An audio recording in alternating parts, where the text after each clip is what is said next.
Hello friends, Hua அப்படின்னு ஒரு வார்த்தையை வச்சு எப்படி சென்டென்ஸ் அமைக்கலான்றதை பார்ப்போம்.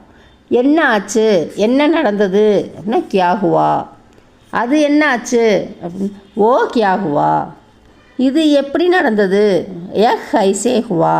இது எல்லாமே எப்படி நடந்தது அப்படின்னா எக் சப் கைசே ஹுவா.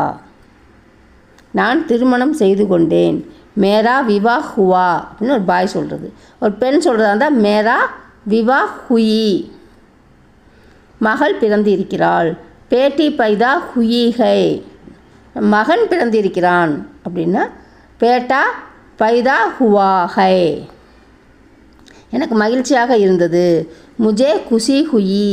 இந்த குஷின்றது பெண்பாளாக இருக்கிறதுனால ஹுயி. ராம் இறந்து விட்டார், ராம் ஹோகயா ஹுவா. எனக்கு வேதனையாக இருந்தது, முஜே தர்த்து ஹுவா.